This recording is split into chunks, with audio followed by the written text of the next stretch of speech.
Berbahagialah mereka yang tidak melihat namun percaya. Demikian disampaikan Yesus kepada Thomas, yang penginjil Yohanes memperjelas namanya disebut Didimus, artinya si kembar.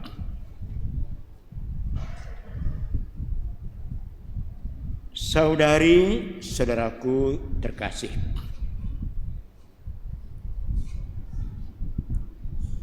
dalam iman Kristiani tidak ada yang kebetulan. Semuanya masuk dalam rencana besar Allah, yaitu untuk menyelamatkan manusia. Jadi semuanya untuk keselamatan dan kebahagiaan manusia. Kalau kita memegang prinsip ini, maka seharusnya tidak ada lagi orang Katolik yang mengeluh. Betul?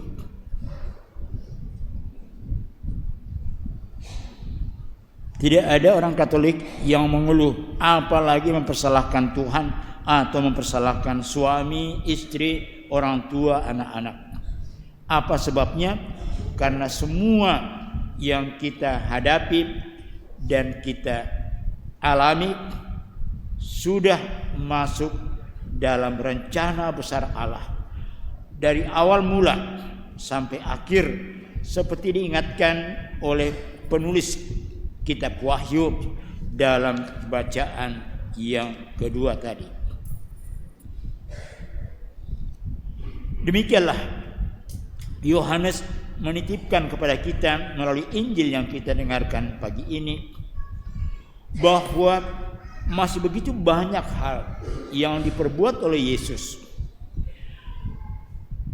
Dan sekali lagi, semuanya untuk keselamatan manusia yang tidak dicatat dalam Injilnya. Namun kesaksiannya itu, khususnya mengenai iman para murid tentang Kristus yang bangkit, sudah merupakan warisan yang sangat memadai.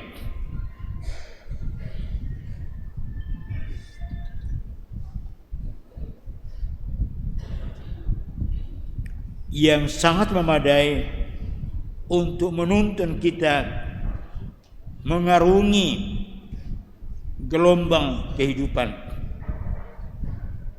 mendayung bahtera hidup kita, bahtera keluarga, bahtera perkawinan, bahtera gereja ini menuju ke tempat kepelabuhan yang terakhir.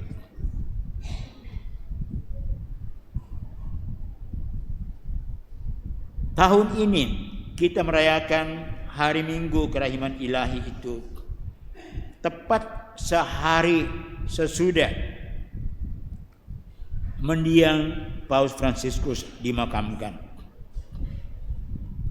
Dan menurut rencana pada hari ini, pada hari Minggu Kerahiman Ilahi, seorang muda yang menjadi idola banyak orang muda dan juga orang-orang yang pernah muda, yaitu Carlo Acutis, rencananya dikanonisasi, diangkat menjadi orang kudus.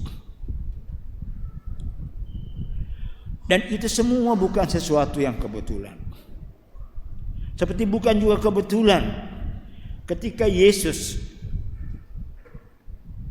pada malam dia bangkit, dia menampakkan diri kepada para rasul.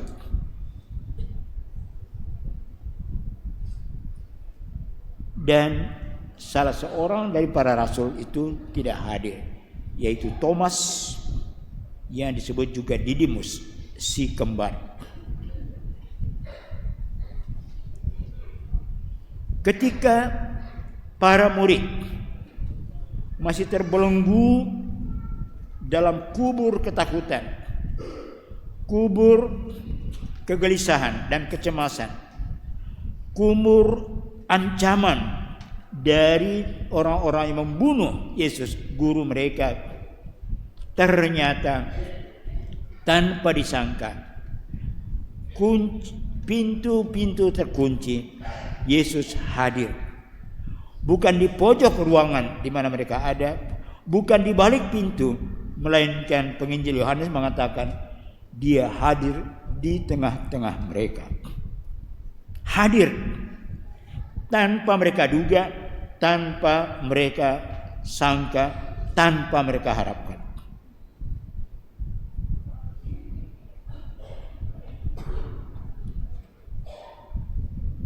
Seminggu kemudian dia datang lagi, yang kita peringati pada hari ini. Apa sebabnya? Karena kesaksian murid-murid yang lain itu tidak cukup meyakinkan Thomas untuk percaya bahwa dia yang begitu menderita, bersengsara dengan aib yang tiada taranya, dia yang dianggap mati itu ternyata hidup.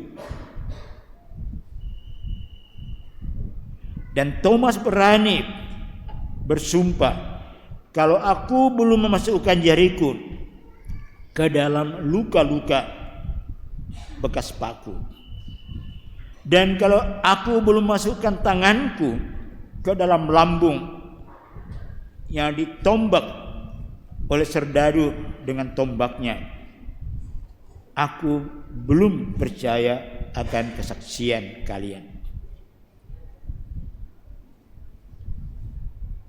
Dan betul, Yesus memenuhi kerinduan Thomas. Seminggu kemudian, yang kita peringati hari ini, Yesus datang lagi. Dan penginjil mengatakan dia hadir di tengah-tengah mereka, bukan di pojok, bukan di luar, melainkan dia hadir di tengah-tengah mereka dengan salam yang khas bagi Allah, damai bagimu. Kita baca dalam Perjanjian Lama, setiap kali Allah menyatakan diri kepada seseorang, sapaannya selalu damai bagimu, jangan takut. Juga sesudah Yesus wafat, dia hadir kembali di tengah-tengah muridnya dan dia menyapa mereka, jangan takut, damai bagimu. Dan kita ingat, dan para rasul ingat, bahwa selama hidupnya, ketika Yesus mengutus para murid ini untuk pergi mengunjungi desa-desa dan kota-kota, Yesus selalu menitipkan pesan, ketika kamu sampai di satu rumah, sampaikanlah, sapalah mereka dengan kata damai bagimu. Jadi damai itu adalah identik, sinonim dengan kehadiran Allah. Dan damai itu hanya bisa dirasakan oleh orang yang memahami dan menerima bahwa Allah dalam diri Yesus yang dibunuh itu ternyata adalah Allah yang hidup.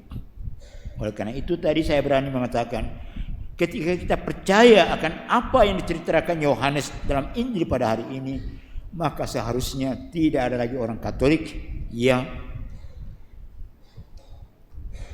kecewa, yang putus asa, apalagi amit-amit yang bunuh diri. Apa sebabnya? Karena ternyata Allah Pun ketika manusia menganggap dia sudah kalah dan mati, ternyata dia adalah Allah yang hidup. Dan seperti disampaikan oleh Suster Faustina, Yesus sendiri minta kepadanya supaya dia meminta kepada imam dan akhirnya kepada uskup supaya hari Minggu Paskah yang kedua itu ditentukan sebagai hari kerahiman ilahi. Karena ternyata kerahiman itulah sifat Allah yang paling utama dan paling menonjol. Dan kita lihat, kita saksikan sendiri bagaimana selama 12 tahun Paus Fransiskus itu memegang tampuk kepemimpinan gereja. Itulah juga pesannya disampaikan. Allah pertama-tama adalah Allah yang rahim. Allah yang sangat peduli. Kita semua yang hadir di sini pernah mengalami hidup 9 bulan dalam rahim ibu. Kecuali kalau ada yang lahir dari batu di sini atau dari pohon beringin. Tidak ada ya. Kita semua pernah menumpang di perumahan indah ibu kita yang namanya rahim. Dan kata rahim itulah yang sama juga dengan kata rahim dalam bahasa Ibrani, bahasa Arab. Rahim artinya tempat atau momen di mana manusia mengalami semuanya serba aman dan terjamin.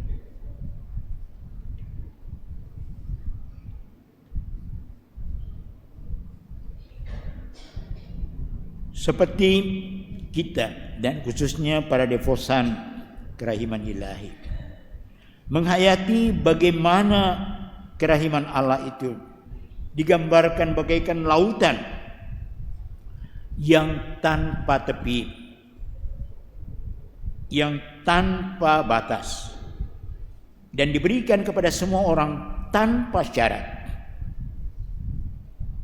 ditawarkan kepada semua orang tanpa persyaratan apapun, gratis, cuma-cuma, dan dijamin bahwa kuasa Allah hadir di sana.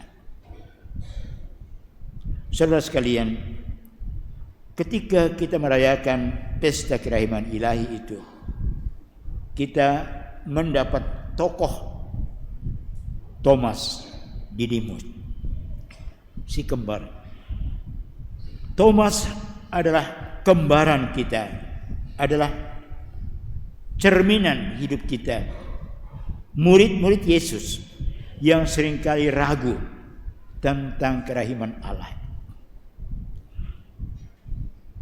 Tidak ada seorang pun yang boleh menyangkal dan boleh malu bahwa kadang-kadang kita menghadapi saat-saat buntu, saat-saat suntuk dalam hidup kita.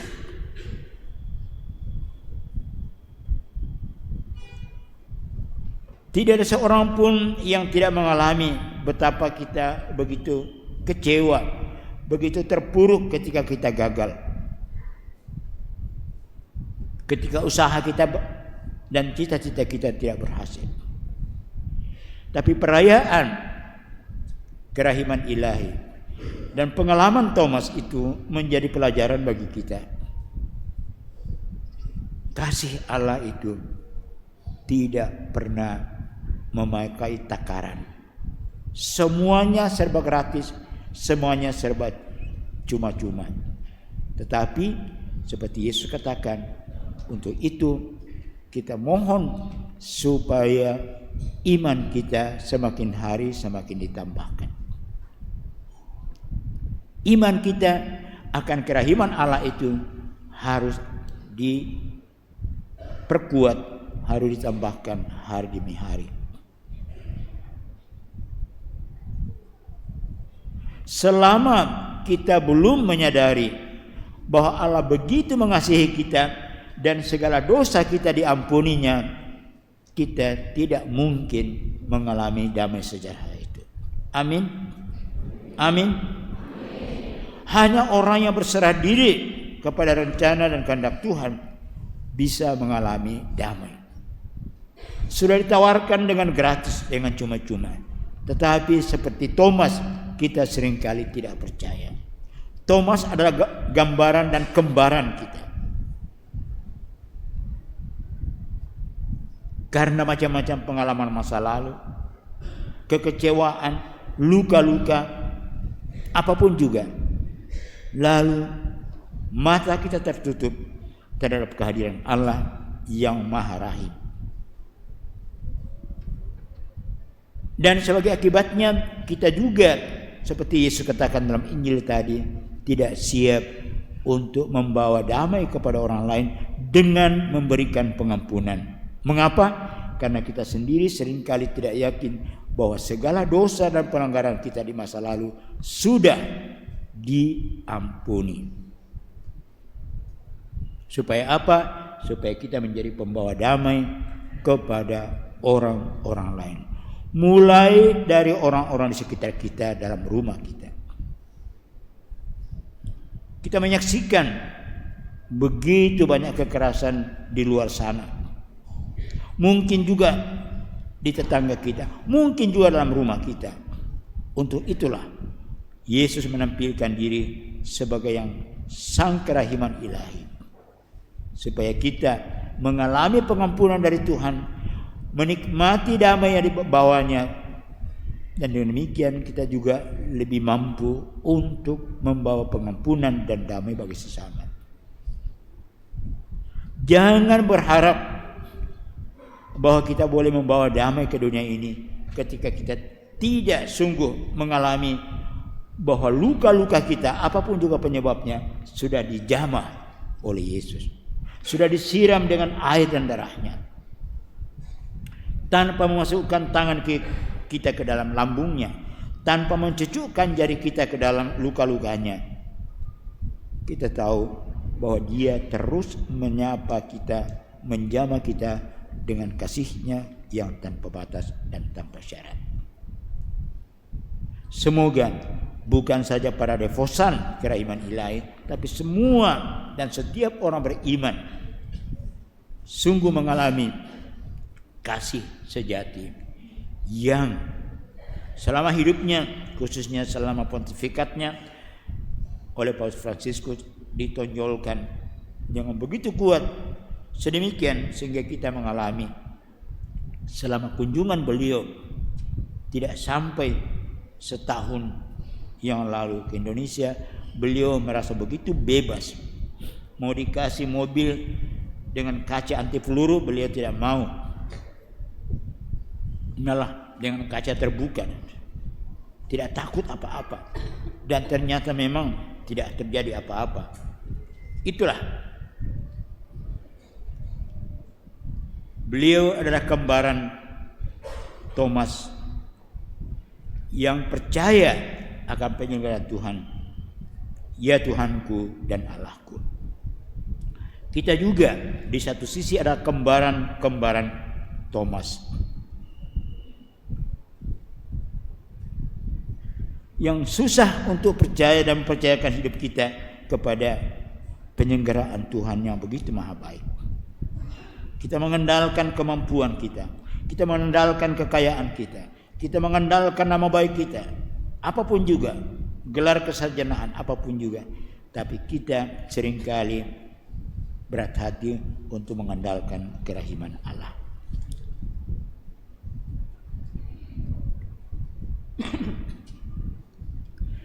Pagi-pagi ke pasar buah,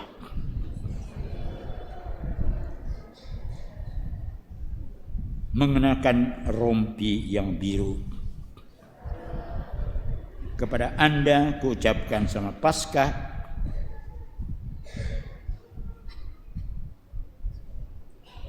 Full I love you.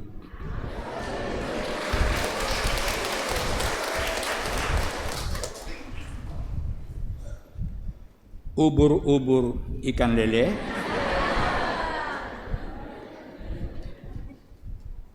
begitu saja homili saya le.